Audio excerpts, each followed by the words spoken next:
اعوذ باللہ من الشیطان الرجیم، بسم اللہ الرحمن الرحیم۔ وہ ایک کام جس کی وجہ سے جنت واجب ہو جاتی ہے۔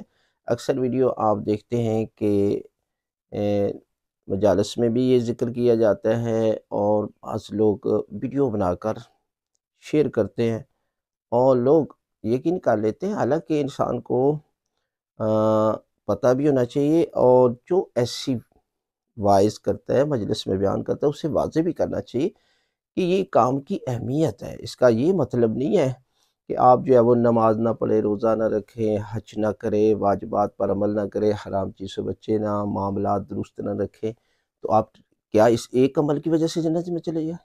نہیں۔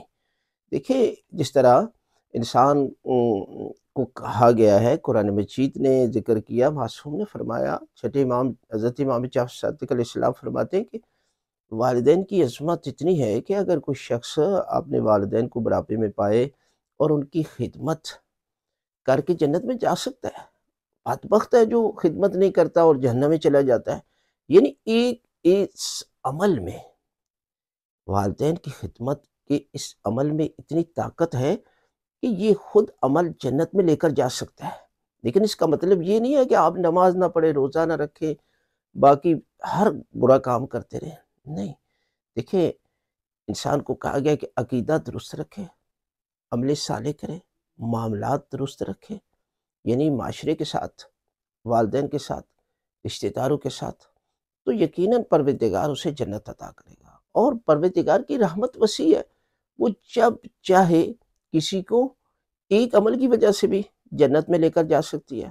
جس طرح حضرت امام حسین العابدین علیہ السلام فرماتے ہیں کہ ایمان امید اور خوف کی درمیانی کیفیت کا نام ہے۔ یعنی انسان جتنا بھی گناہگار کیوں نہ، اسے امید رکھنی چاہیے، پروردگار میرے گناہوں کو معاف کر دیتا ہے۔ اور انسان جو ہے وہ کتنے بھی نیک ہو، لیکن پھر بھی اسے اللہ کے خوف سے ڈرنا چاہیے۔